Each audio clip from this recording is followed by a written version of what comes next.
Welcome back to SnowRunner. So I just realized that I just recorded an entire episode and we did this hospitality business that is now checked off, and my microphone was muted the entire time. So I'm probably not even going to upload that because it's just, there's no point. It was really just a lot of driving. I'll insert a little clip of my trucks loaded up with all the stuff, and then I took it to where it goes.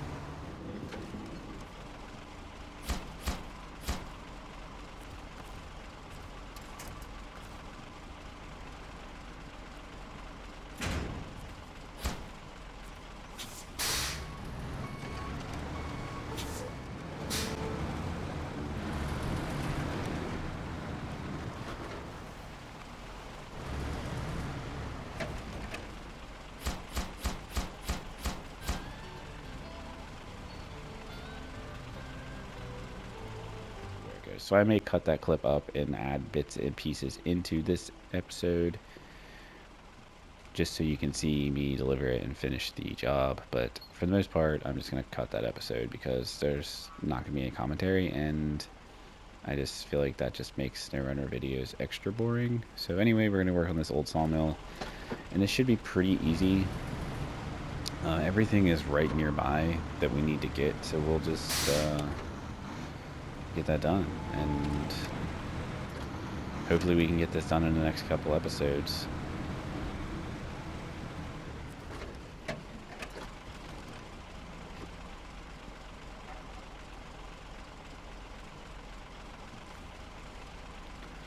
Alright. So, I will talk about some of the things that I did talk about in the previous episode that I didn't have my own, or the episode I just recorded that I was muted the whole time. Oh, it's really frustrating. I mean, and the reason why it even happened is because I have it set now to just always be muted, because I'm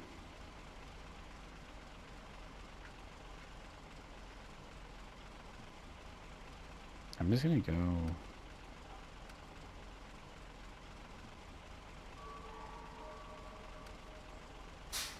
right there because there's infinite cement there, and then I'll grab this metal framing here, and then the other metal beams I can get from the pier, because there's also, I can also grab some cabins or some things for cabins there. So anyway,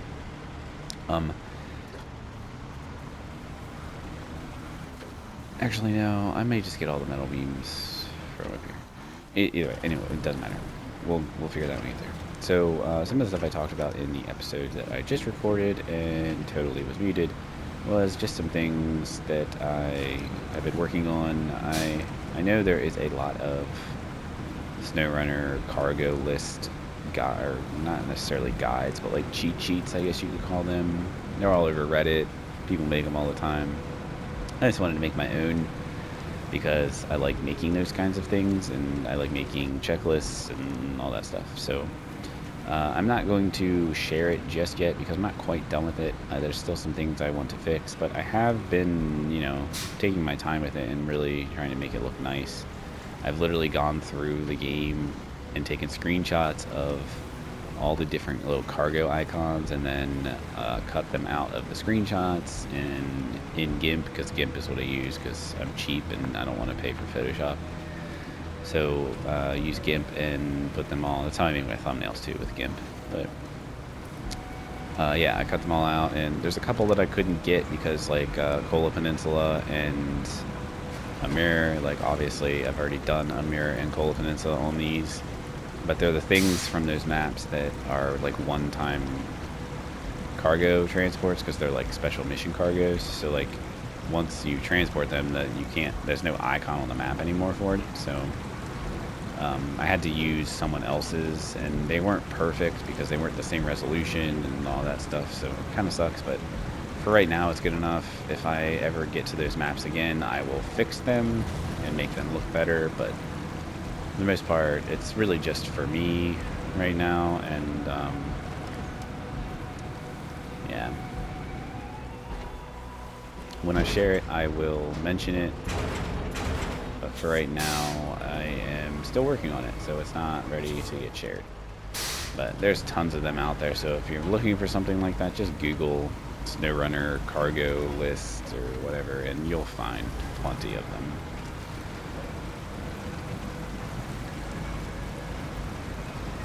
I just wanted it because a lot of times I try to plan out my routes, and I don't always remember, like, how many cargo slots things take. So, like, basically the guide just has, it's all organized and categorized into, like, different things. Like metal has all the pipes, like small, medium, large pipes. It has the metal rolls, the metal beams, stuff like that. Things that are metal based cargo.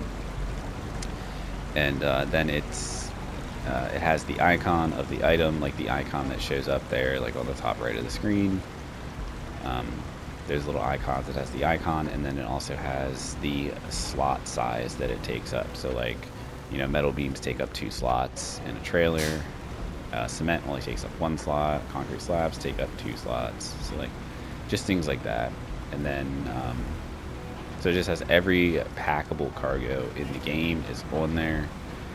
And it just makes it nice because at a glance you can just look and see what is, so you can plan out your routes, plan out your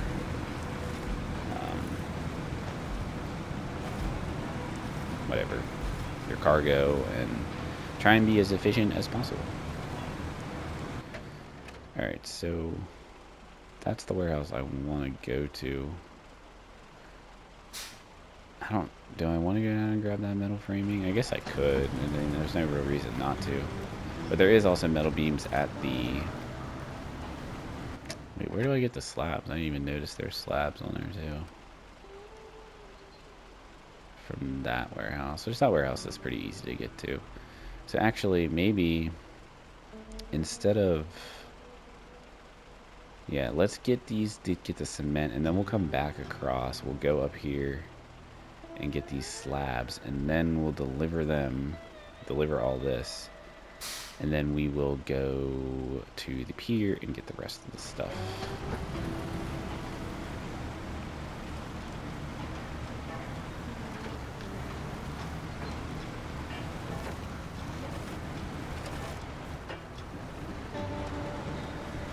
Is there a cement? Yeah, there is actually. It's on the other map.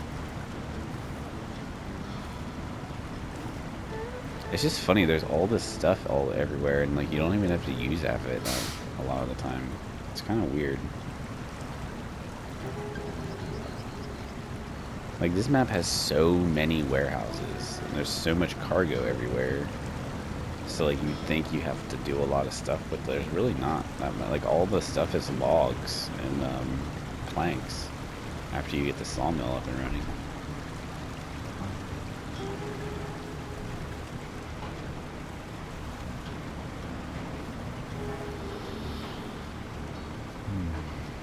I wasn't even going to record another episode right now, just because it's already kind of late and I'm, you know, a little tired.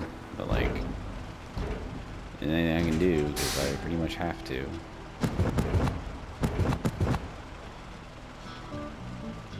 Oh, I can't pick them up right now. I'm thinking. That takes up all the space. Alright, so let's just go deliver this, and then we will... go get the slabs, and then the other metal beams. Yeah, this should be pretty quick.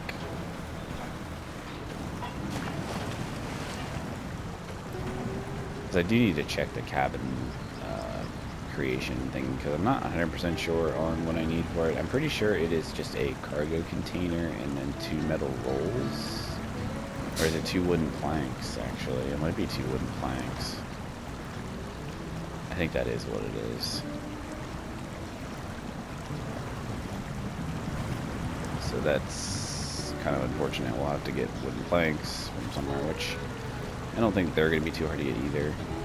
I'm gonna need 8 wooden planks, so we can just go load a whole truckload up with that.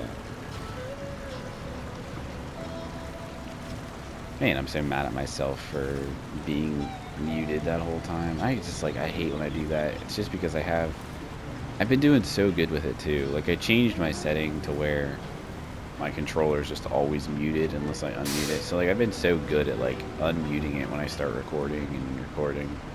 But I don't know. I just didn't think about it and didn't do it. Sucks. Because, like, that's a whole episode, but at the same time, I don't really need that episode, and I need to get this region done as quickly as possible. I only have really, 5 more days until Star Wars Jedi Survivor comes out, so I really got to get this done. Otherwise, I'm gonna be... Alright, so we say go straight across. Otherwise, I'm gonna be just, trying to play 3 games at once, trying to get all this stuff done and uploaded so I can get all of it out. Which, again, and it's not even really that important to get it all out on the day. It's just, I just like to, so... Because I know there's, like, millions of other,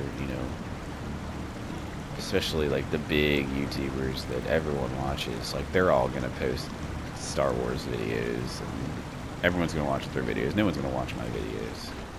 And that's fine. But someone will. And that's all that matters. I appreciate anyone that watches my videos. I really appreciate comments, and I love answering questions, especially on my videos that are like tips videos, things like that. I love answering questions. I love helping people, especially with things that can be particularly challenging in games. I just like to help people. So if you ever have a question about something, feel free to ask. If I know the answer, or if I have any way that I can help you, I will absolutely reply and help you, for sure. Just like this morning, I woke up to a comment on my Callisto Protocol video where I compared hard mode and contagion, and gave some just general tips for contagion mode, and they commented on that, asking about something, and I answered it to the best I could. But it's basically, because on PlayStation you can kind of cheese the beat contagion mode without dying with cloud saving.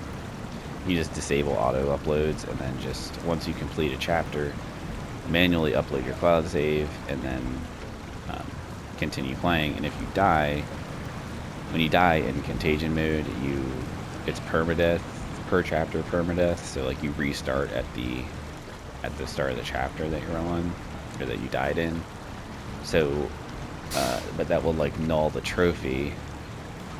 So if you die, you just quit the game, reload your cloud save, like download it to your console, load up the game, and you have to start over the chapter anyways, but so that way it doesn't null the trophy, and you can make it all the way through and still have died, because the game doesn't really think you died. I don't know. It makes sense if you think about it, but they were asking if that can be done on Xbox, and I was like, honestly, I don't know. I haven't owned an Xbox since the original Xbox, so like the cloud saving was not a thing back then. But like, I would assume it works the same way. If you can turn off your auto uploads for cloud saves and then just manually do it, there's no reason why it shouldn't work. So yeah, hopefully they did it and it worked and they got their trophy.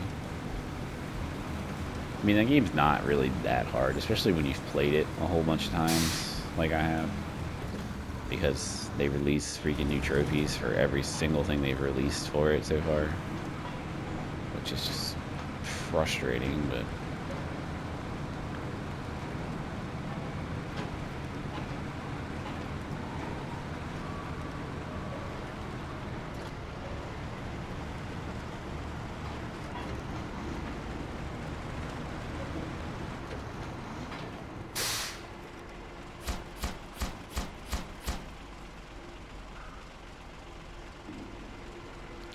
so I need the 2 concrete slabs, 2 more metal beams.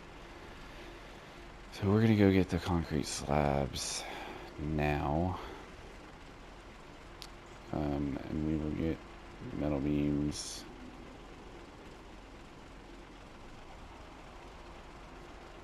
Next. So let's go this way. This way. So we can go up here.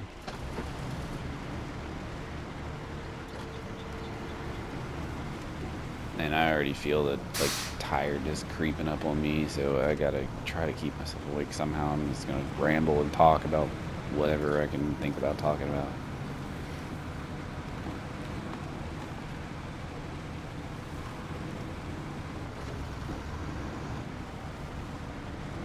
Because this is just gonna be a bunch of slow driving again, and it's just so... Ugh. There's something else I was saying in the previous... I always say previous episode. Oh my god.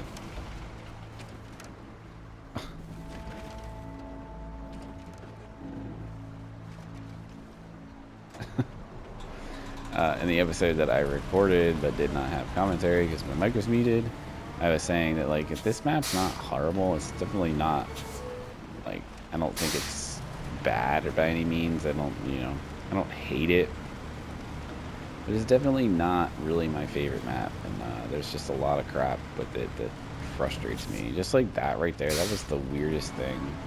I don't really know why that happened. I can't get my trailer off of myself. I guess we're just gonna stay like this until it works its way off. It's really messing me up though. Right. There we go. Just need it to turn around. And then we'll be good.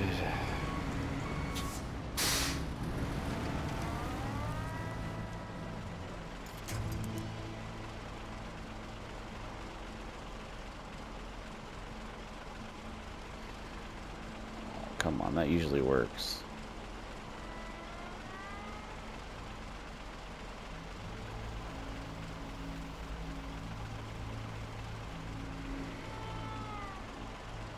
It's worked before. Why it's not working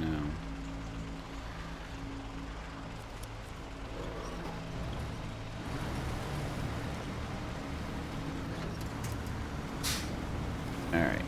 Jesus. Got myself all tangled up there.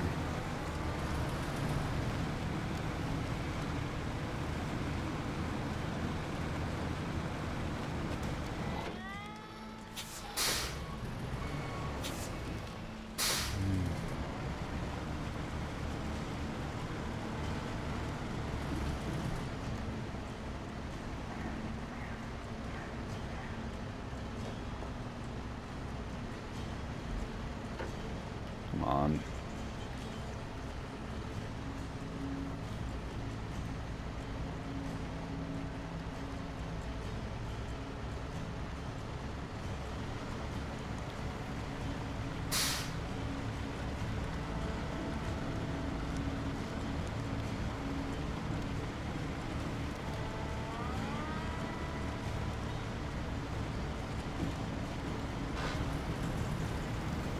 Grinding my gears a little bit there. I don't know if you've ever driven a manual transmission, but the first time you grind a gear, it is like the most like shocking thing. Like it feels, the only way I know how to like explain it, and I know you're not actually getting electrocuted, so don't take this as like I'm saying you feel like you get electrocuted, but like the shifter like buzzes because obviously you grind in gear, so like the gear it just vibrates up through the stick into your palm of your hand. But like when it does that, it almost feels like if you know what I'm talking about when I'm talking about like those joke pens or like the joke like lighters or whatever, where you strike the thing and it shocks you. Like that's what it feels like. That almost like that like shock vibration kind of thing. It's so weird. It always like used to scare the crap out of me. I had a really junky My first car I learned to drive stick in was a 1994 Honda Civic. And I loved that car, to be honest. It was manual, literally manual everything. Manual door locks, manual windows, like literally bare bones manual car. Loved it. And it ended up blowing up because that thing had like 300-some thousand miles on it. I drove it down to Florida to go to school when I went to college. Drove it back home, all that stuff. And it just ended up basically blowing up on me. I mean, it took care of it, but it had a leaking head gasket, so it was burning antifreeze, and it just wasn't good. So anyway, it didn't actually blow up, but it was going to. So then, and by blowing up, I just mean like the engine was pretty much blown because it pretty much had a blown head gasket, and it was burning antifreeze, which is not what you want. So anyway, I got rid of that car, and at the time, my uncle was a mechanic and like used car salesman, so he had his own car lot and everything. So he had the only manual car he had on his lot was like a Pontiac Sunfire. So, and I wanted a manual because I just enjoyed driving manuals. So I bought that car from my uncle and hated it, literally hated it. Worst car I've ever had in my entire life. It was such a piece of junk. The clutch was really bad in it. I mean, you had to like, compared to my Civic's clutch, which was quite a bit older, because that Sunfire was like a 2006 or 7, something like that. I don't remember. Actually, it might not have been. I don't know what year that car was, but anyway, the clutch was just so bad compared to my Civic, which was a 1994. That thing had like the butteriest clutch in it. It was so nice. But the Sunfire was so bad. You would have to like give it so much gas, otherwise you'd stall the engine, because like the clutch just wouldn't grab in it for some reason. It was really bad.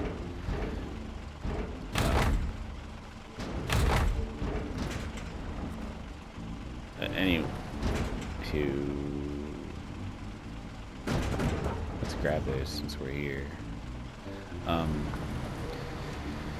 So anyway, I had that car and I hated it, and I just that car, like, because the clutch was so bad, it would grind gears pretty often, because you'd push in your clutch, and I mean you'd push it to the floor, and you'd go to shift, and it would like, you'd still like grind gears. It was just not good. And then, like, that car was fine. I mean, other than that, it drove fine. It was in good shape, but I just hated it. And then my uncle still was, at the time, he's not anymore. He's sold his business and doesn't do that anymore, but he had a 2001, which is a Mark IV Volkswagen Golf, just a base model Golf. It had, you know, wind windows. It was a 5-speed. It was a 2.0 non-turbo Mark IV Golf. And the Golf is like my favorite car. I mean, obviously I prefer a GTI or a Golf R, or even the elusive, very, very expensive Mark IV R32. But the Mark IV was just always my favorite body style. I mean, I do really, really like the Mark 7.5. Mark 7s are okay too, but the 7.5 is just amazing. The Mark 8s, like the brand new ones now, I like them too as well. But anyway, the Mark IV has just always held a really soft spot for me, because it was the first Golf I ever owned was a Mark IV, and I just loved that car so much. Even though it was slow and it was just a Golf, it wasn't even like the sportier versions. I just loved it. It was just such a good car. It ran great. I mean, it burned oil, but that's pretty normal for those engines at that year. And as long as I kept oil in it and changed oil at the regular intervals, it was totally fine. It wasn't hurting anything, it just burned oil. And then the clutch in that car, oh my god, best clutch I've ever had. It was so nice. I don't think I mean, by the time I had that car, I had driven a manual transmission car for quite a while at that point. Like, I'd say I got my license in, what, 2006? Yeah. And I got that car in 2011, 2012, I think. So, needless to say, I had been driving a manual transmission for at least 5 years, if not 6 years. So, I was pretty good at it by that point, but I don't think I ever stalled that car out, ever. The only reason I ever would have stalled it was like if I just wasn't really paying attention and just like dropped the clutch when I was sitting still or something, and then it just stalled, because you can't do that, obviously. What am I stuck on? Why am I not moving?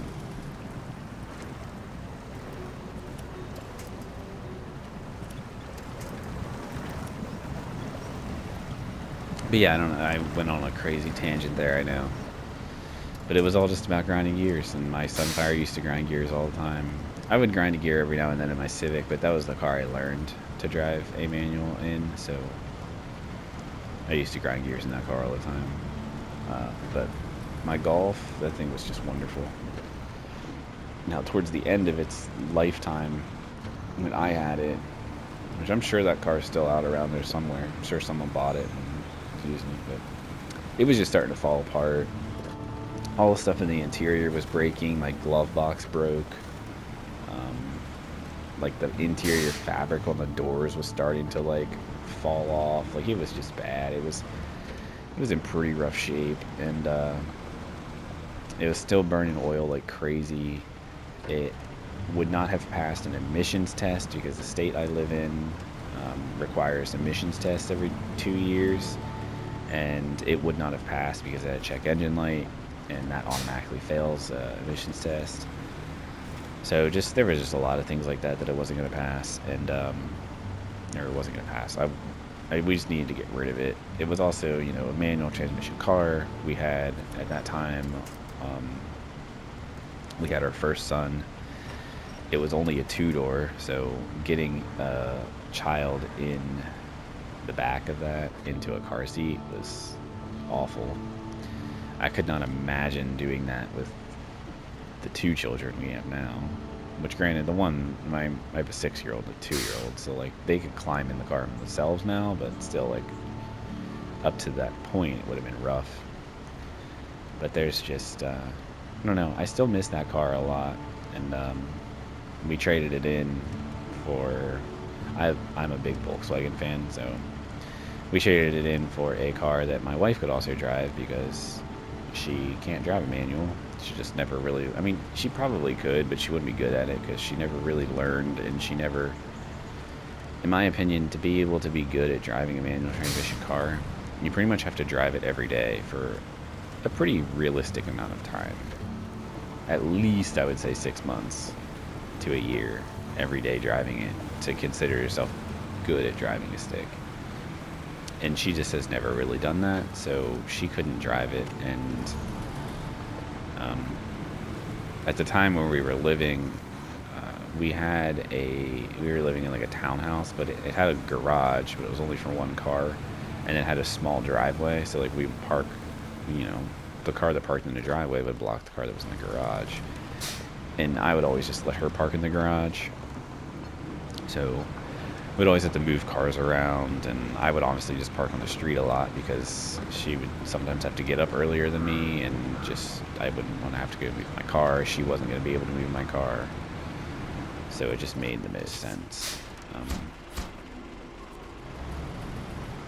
But anyway,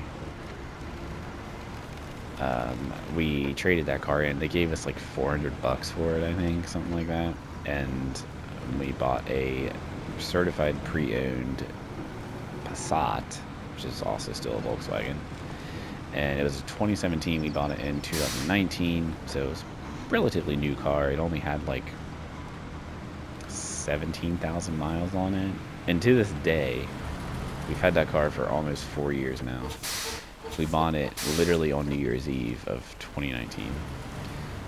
It has only 41,000 miles on it. So in that amount of time, it's only gotten, what, 23,000 miles on it, which is pretty crazy. I mean, there was also COVID that happened in that, and I just don't really drive it that often. And if I do drive it, it's only like around town, because the job that I do work isn't very far away, so I don't really have to drive that far when I work at the live theater that I work at. So, you know, it's just funny.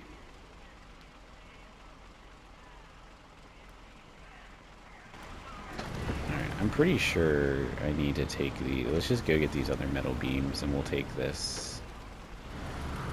wooden planks up here. Yeah, and then my wife, she used to have a Hyundai Elantra. She had a Civic before that car, but we traded that in for a Elantra, and then I hated that car like with a passion. So eventually, she still had that even after we got my Passat, and we traded that car in for a 2019 Tiguan, which is also a Volkswagen. You see a theme here. So then, but just recently, we recently got rid of that Tiguan about 8 months ago.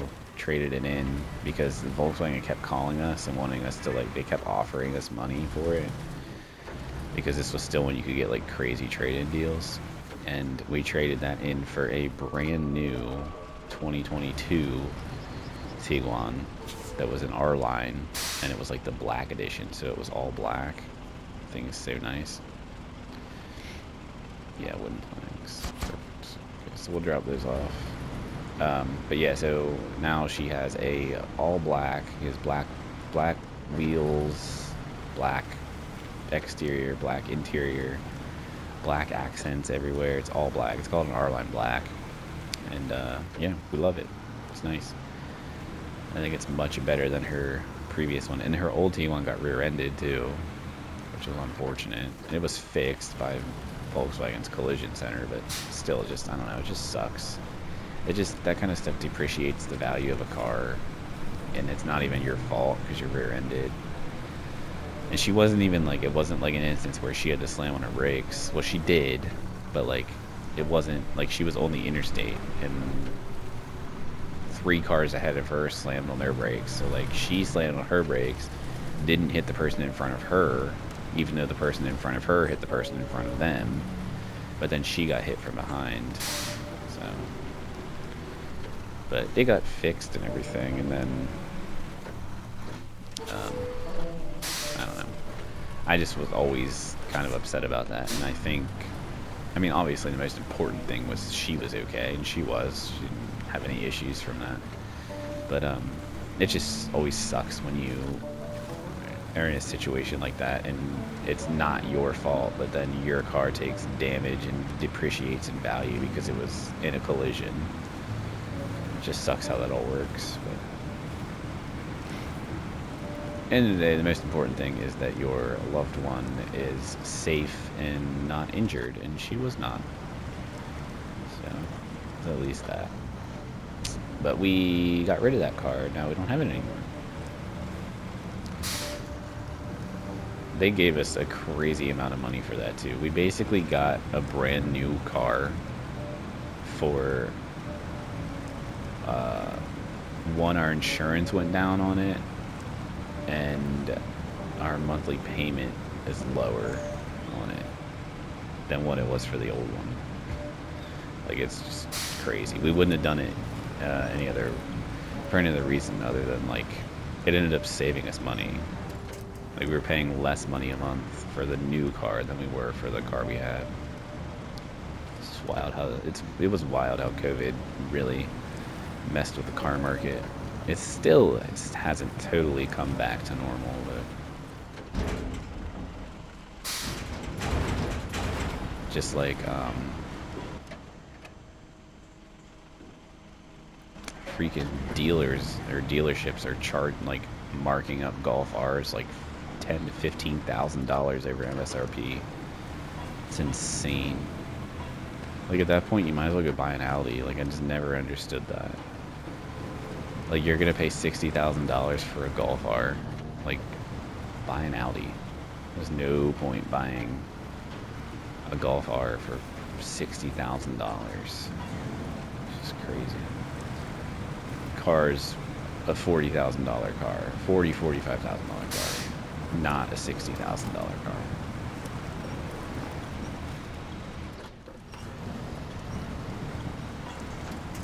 It's seriously, like, it's my dream car though. Like, if I could have any car, if I was given, you know, just say $1 million right now, first thing I would do would be like pay off any debt, any school loans that are still outstanding that I have, etc., etc.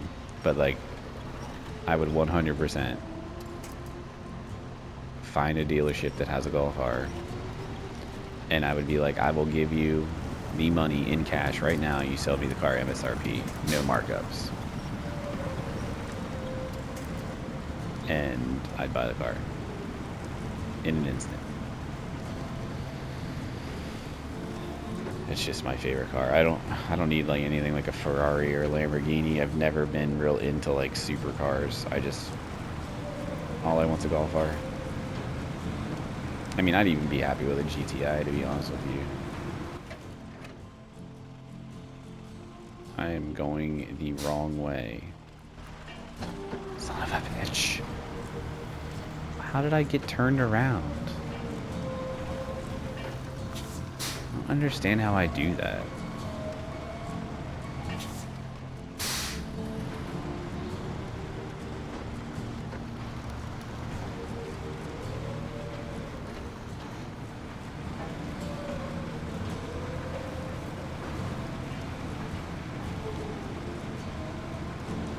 Anyway, I know I've been rambling, but I've just been trying to talk to keep myself. Man, I really wanted to get this done in this episode, but like, holy shit, man. It's just so slow everywhere. Like, oh my god. And just like the amount of cargo and crap that I have to pick up is just crazy. I feel like I gotta run this all the way back to the freaking Sawmill, and then I have to run all the way back to the pier to get cargo containers. I need 4 of them. And then run them back up here, and then I need planks, and I'm not going to be able to get planks, so we're not going to be able to finish this off in this episode, that's for sure. But these things are just going to take so long. Like, all these freaking log deliveries. It's just going to take forever.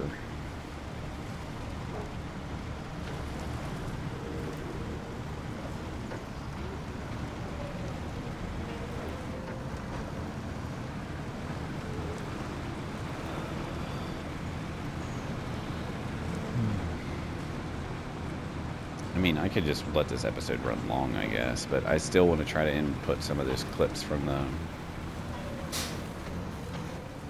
that I have from the episode where I recorded and didn't commentate on because it was muted. Well, I did commentate, but my microphone was muted, so. But I would like to put some of that in so I can't run this too long. So I'm probably just going to drop these beams off, and then go get the cargo containers and drop them off, and then I'm not going to be able to get the wooden planks because I need 6 more wooden planks, and I'm going to have to go to one of the places I can get wooden planks from, which is not close by, so.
drive-by fuel up.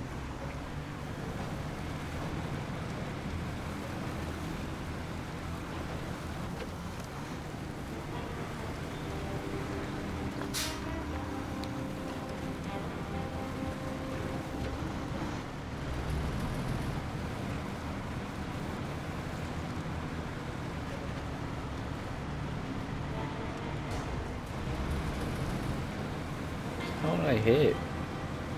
It's the weirdest thing. Alright, so we're going to drop these off, then we're going to run to the pier quick, because that won't take that long, and we'll get the cargo containers. We'll drop those off at the cabin zone, or not the cabin zone, but at the cargo, or the cabin construction zone.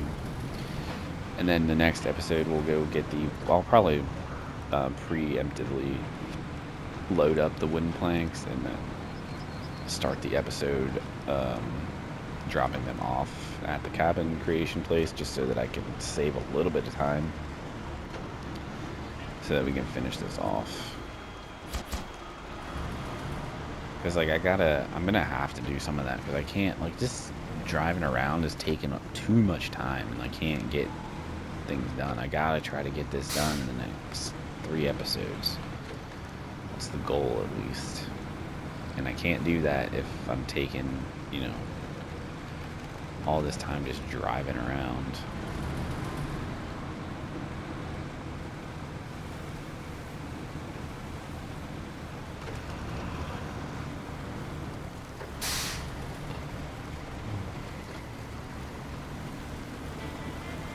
So let's get to the pier and get our cargo containers, drop them off, and then we'll end the episode.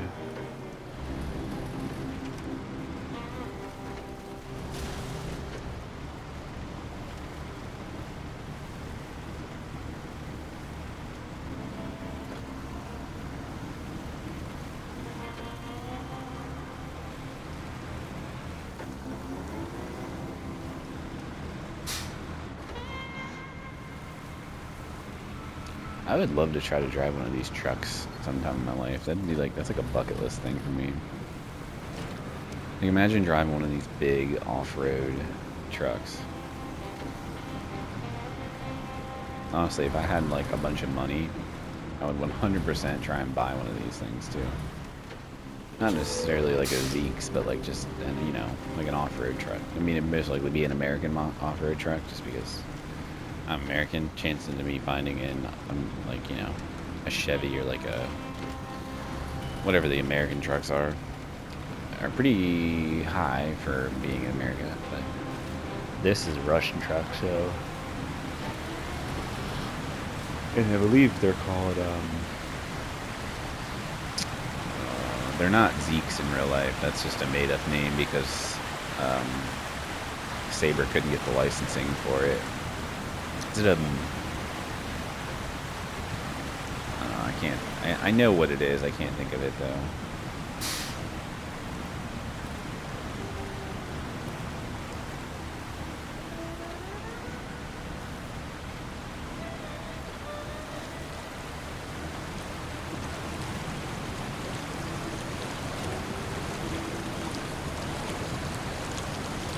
Yeah, we're pushing it a little bit here, but it's all right.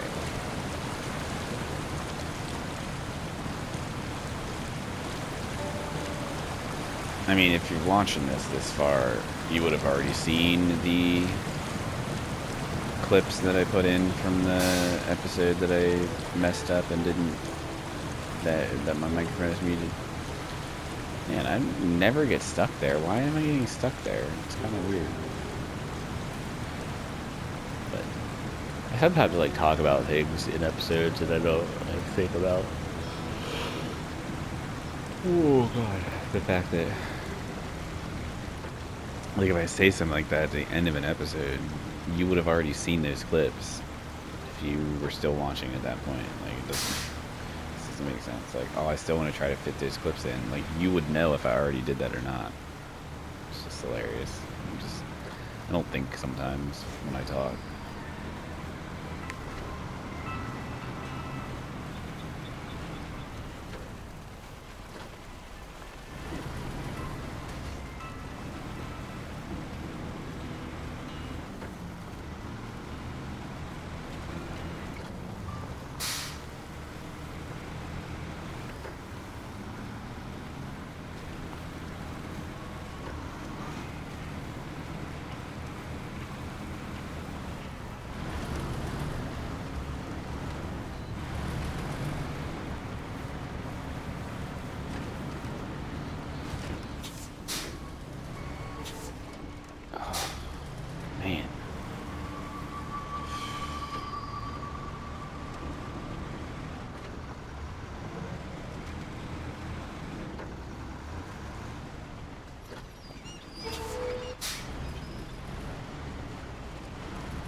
I think it's called like a Maz, maybe? I don't remember. I know that was random, but I'm talking about the what the Zeeks is actually called in real life. I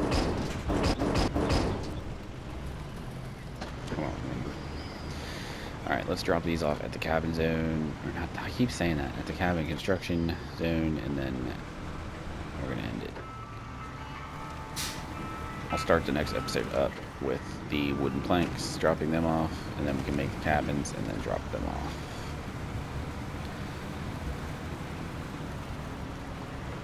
So we'll knock this out right at the beginning of the next episode.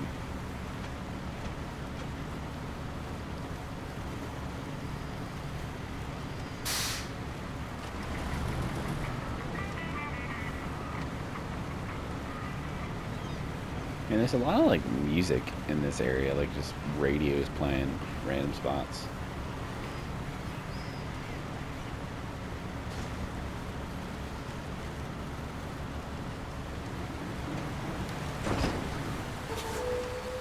Oh my god, really? What the heck?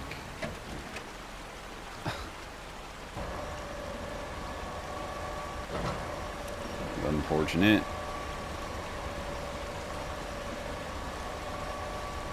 I don't even know if I'm going to be able to put all these back on, to be honest with you.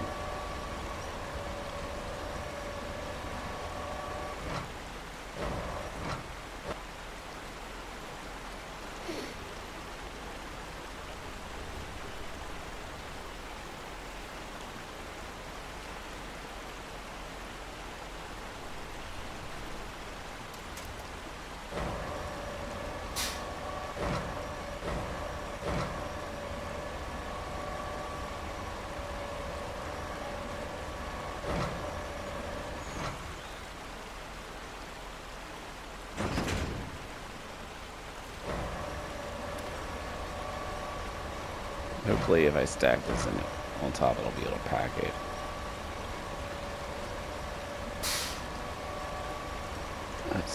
I don't know why it tipped out like that. That was crazy. I mean, I was kind of hauling ass, but...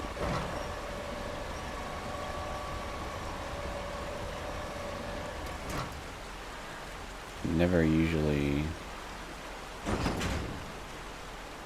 yeah, it's not gonna pack.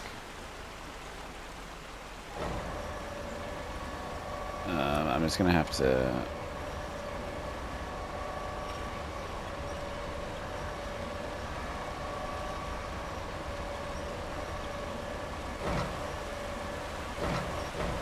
I'm just gonna have to carry it like this for now.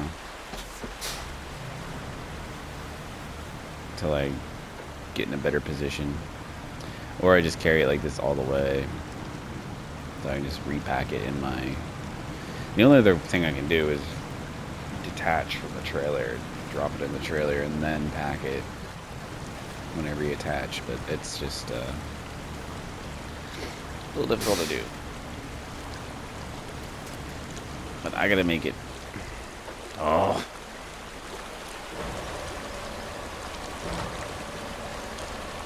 I gotta get to this place in the next couple minutes, because...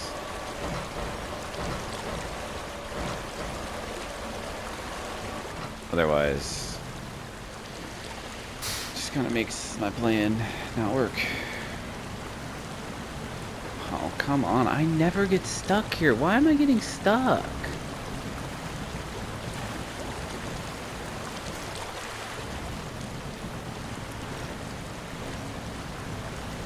I just don't understand.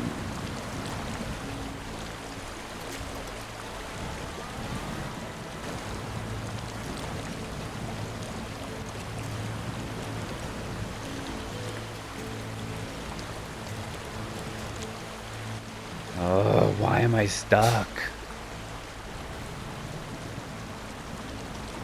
I mean, I am moving, it's just very slow.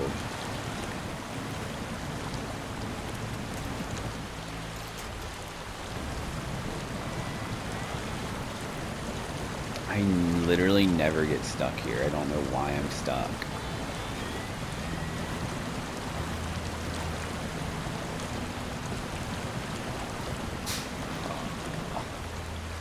All right. Well, I'm just gonna end this here. I will deliver these to the cabin construction site. It's gonna take too long, and you don't need to watch me do this.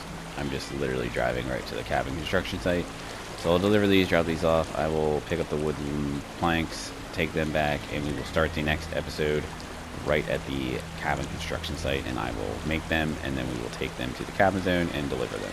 So I hope you liked it. Leave a like if you did, and subscribe if you want to. I will catch you in the next episode. Have a good one.